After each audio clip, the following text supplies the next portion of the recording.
Good morning, class 10th. Here is your next chapter, that is new chapter, chapter number 5, which is arithmetic progressions. It's too easy, simple, but firstly you have to listen whatever I am going to start. Like first of all, arithmetic progression. Arithmetic progression क्या होता है?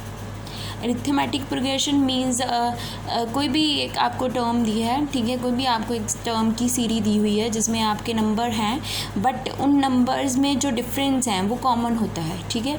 Means जो भी आप एक first term के बाद आप नेक्स्ट टर्म में ऐड करोगे एंड नेक्स्ट उसके बाद जो ऐड करोगे वो सेम होगा till the last nth term तक, ठीक है।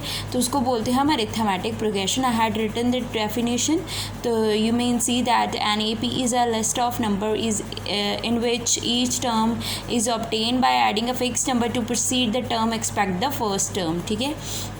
And that what is the fix number, जो हम फिक्स नंबर करते हैं, जो डिफरेंस हमें देता है वो क्या होता है, वो होता है आपका common difference. Yes, common difference might be positive, negative और ज़ीरो। ये कुछ भी हो सकता है, पॉजिटिव हो सकता है, नेगेटिव हो सकता है, zero. For example like this one is a list 2 4 6 8 10 up to so on. तो ये आपको दिया है, see what is the difference between them. यहाँ पे 2 प्लस किए तो 4 बन गए, 2 प्लस किए 6 बन गए, 2 प्लस किए 8 बन गए, 2 प्लस से किया 10 बन गया अप टू सो ऑन।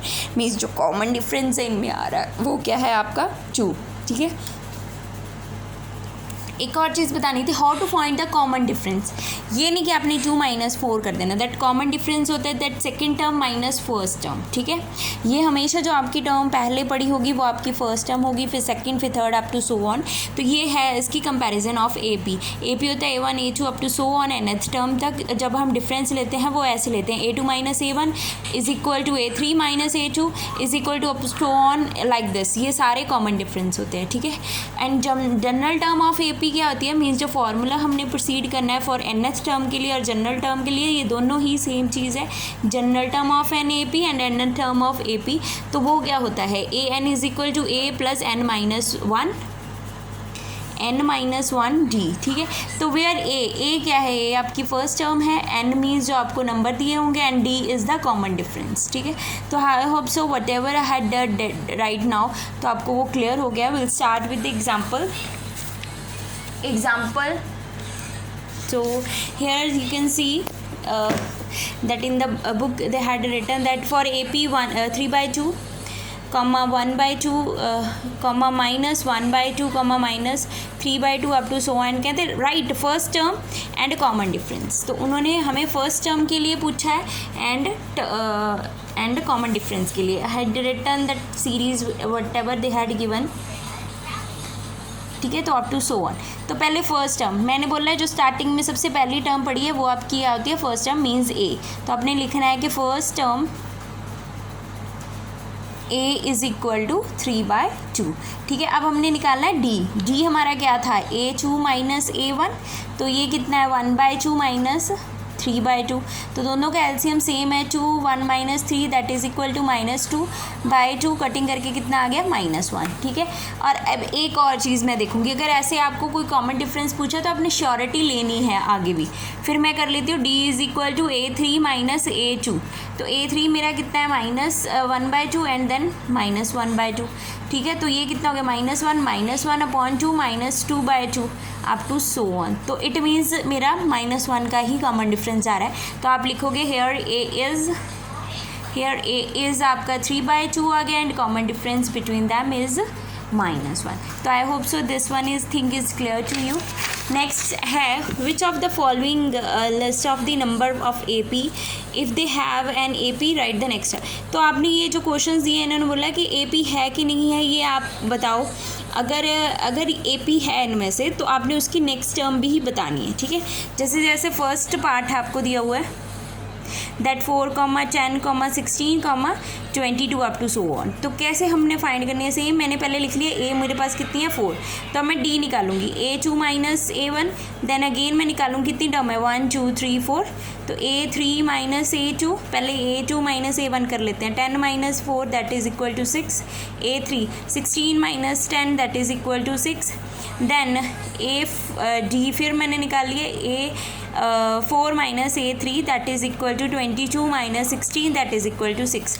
तो इट मीन्स ये क्या है, AP है, तो आपने लिखना है therefore given list number is an AP, given list of number forms an AP क्यों with the common difference, क्योंकि लिखना यहाँ पे आप लिख सकते हो with have same common number, ये भी लिख सकते हैं common difference, with the common difference 6। ठीक है, अब नेक्स्ट 2 हमने फाइंड करनी है। तो नेक्स्ट क्या है कि हमें पता है ये सारी सीरीज़ में क्या हो रहा है, +6 जा रहा है, तो नेक्स्ट कैसे कर सकते हो, ऑब्वियस है जब मैंने 4 में 6 ऐड किए तो 10 हुए, तो 6 ऐड किए तो 16 हुए, 16 में 6 ऐड किए तो 22, और 22 में 6 ऐड करूँगी तो मेरे पास नेक्स्ट टर्म आ जाएगी। मैं यहाँ पे लिखने जा रही हूँ A4 है, A5 is equal to 26 plus 6 that is 22 plus 6 that is 26। Then फिर मैंने फाइंड किया 28 प्लस 6 इज़ इक्वल टू 34। तो next therefore next two terms are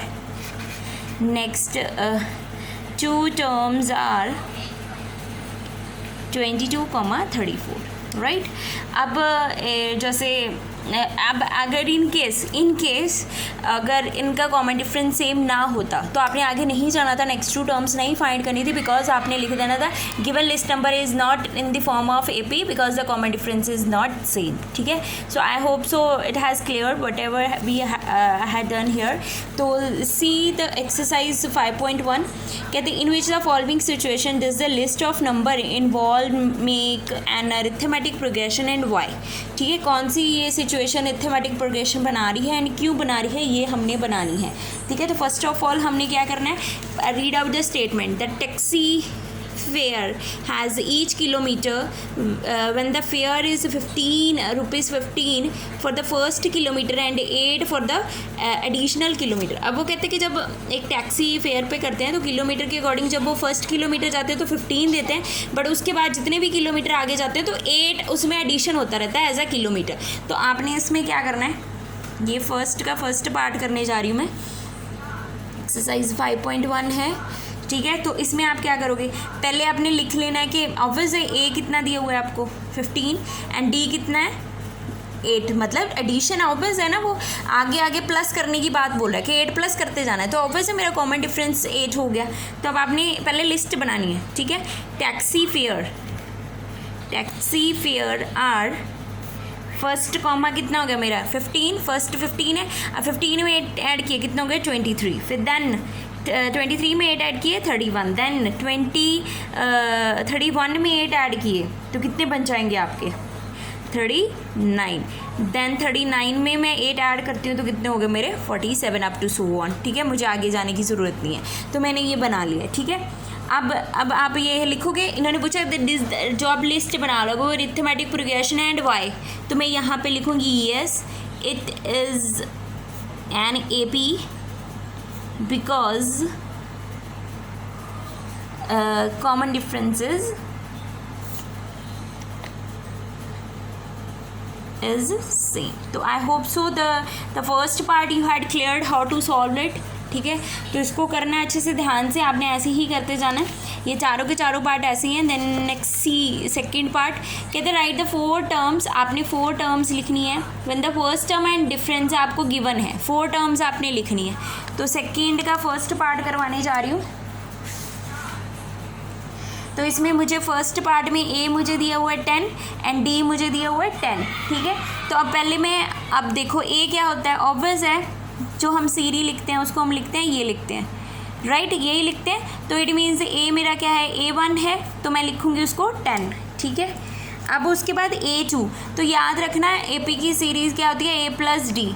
ठीक है, ये चलती है, फिर A+2D, फिर A+3D up to so on, ऐसे चलती है ये AP की सीरीज। ठीक है, तो ये बिल्कुल ध्यान में रखना है आपने। क्यों मैं एक और चीज़ बता दी हूँ कि कैसे बनता है। जैसे सपोज ये आपको फॉर्मूला है, ये अभी मैंने क्वेश्चन किया नहीं, मैं सिर्फ आपको ये बताने जा रही हूँ ये कैसे बन रहा है। जैसे A1 है, राइट, हो गया। A1 के लिए जब हम फॉर्मूला, मैंने आपको nth टर्म के लिए ये बताया हुआ है A+n-1D, राइट। क्यों है A1 A के इक्वल, तो जब मैंने n की वैल्यू 1 पुट की, ठीक है। तो मेरा ये क्या बन गया, a प्लस n माइनस 1, यहाँ पे d एज इट इज़ आ गया, तो a ये तो ज़ीरो ही हो गया, तो a1 किसके इक्वल हो गया, a के। अब जब मैं n की वैल्यू 2 पुट करूँगी, मतलब a2 a plus 2 minus 1d, तो ये क्या बन गया, a प्लस ad। फिर इसके बाद जब मैं n की वैल्यू 3 पुट करूँगी, a3 निकालने जा रहे हैं, तो इसी में पुट करो a प्लस, जहाँ पे n है वहाँ पे वैल्यूज़ पुट करते जाना है।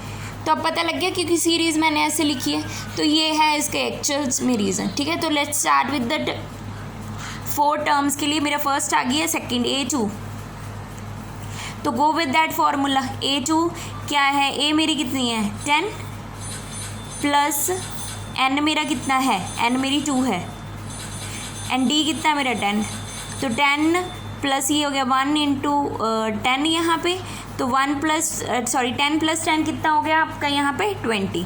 देन a3 पे आ जाओ, फिर इसी फार्मूले में पुट करो, a मेरा कितना है 10 एंड n मेरी कितनी है 3 माइनस 1 एंड d फिर मेरी 10 है, ठीक है। तो ये हो गया 10 प्लस 2 इंटू 10, ठीक है। तो ये कितना हो गया 10 plus 20 that is equal to 30, ठीक है। ये मेरी फर्स्ट टर्म होगी, सेकंड होगी, थर्ड एक रह गया फोर्थ में। फिर आगे 10 प्लस 4 माइनस 1, यहाँ पे आगे 10 प्लस 3 इंटू 10, तो ये हो गया 10 plus 30 that is equal to 40। तो अब लिखोगे आप यहाँ पे कि therefore that first 4 terms of an AP is क्या थी, फर्स्ट a 10, फिर 20, फिर 30, then 40 up to so on, ठीक है। So I hope so clear कि जो मैंने करवाया, तो पार्ट 2 भी क्लियर हो गया होगा आपको। Then come to the third part का फर्स्ट पार्ट करते हैं। कहते हैं कि for the following AP right the first term and common difference, ठीक है। इसमें सिंपल ही है 1 3 -1 -3 अप टू सो ऑन। तो ऑब्वियस है फर्स्ट टर्म मेरी क्या है a that is equal to 3 and common difference क्या है 1 -3 दैट इज़ इक्वल टू -2। अब एक और करके देख लेते हैं, d is equal to -1 -1 that is equal to -2। पता चल रहा है ना, मैं आगे इसको इससे माइनस किया, इसको इससे माइनस किया, अब इसको इससे करके देख लेते हैं। d is equal to -3 plus 1 that is equal to -2, तो कॉमन डिफरेंस मेरा d कितना आ गया ओवरऑल -2, ठीक है। तो I hope so third one is also clear to you. Then come to the fourth, which of the following are AP, if they are form of an AP then find the common difference and d and the 3 more, ठीक है। तो ये भी same है, इसमें भी clear होना चाहिए आपको, जैसे मैंने वो एग्जाम्पल हमने की थी, ठीक है। पहले फर्स्ट टर्म लिख लो, डिफरेंस निकालो, फिर उसके बाद अगर तो वो आपको डिफरेंस सारा सेम दे रहे हैं तो इट मीन्स वो AP है, तो आपने आगे वाली वो निकाल लेनी है 3, जो कॉमन डिफरेंस होगा उसको आगे प्लस कर लेना है। जैसे यहाँ पे कितना जा रहा है 2 + 2 4, देन ये कॉमन डिफरेंस सेम नहीं जा रहा है, सी हेयर 2 + 2 कितना होता है 4, यहाँ पे 4 + 4 8 होता है, फिर 8 + 8 16 होता है, तो ये AP है ही नहीं, ठीक है। तो कॉमन डिफरेंस है ही नहीं, इसका कुछ भी सेम नहीं है, तो आप लिखोगे this is not AP and because the common difference is not same, तो आगे जाने की ज़रूरत नहीं है। तो आपने ये सारे पार्ट ऐसे चेक कर लेने, ठीक है। तो सारे इसमें ही है, तो इसमें से जो क्वेश्चंस करने हैं चलो मैं टिक कर देती हूँ। इसका एक फर्स्ट पार्ट कर लो, देन उसके बाद थर्ड पार्ट कर लो, देन उसके बाद 6th पार्ट कर लो, देन उसके बाद 8th। It's up to you, जिसको लगता है कि थोड़े डिफ़िकल्ट है, मैं ये करके देख लेती हूँ, मैं वो करके देख लेता हूँ, तो आप ये करो। तो I had finish that first exercise of this chapter. If you have any kind of problem then you can ask and try to solve each and everything and do it on your fair notebook. Thank you, have a nice day.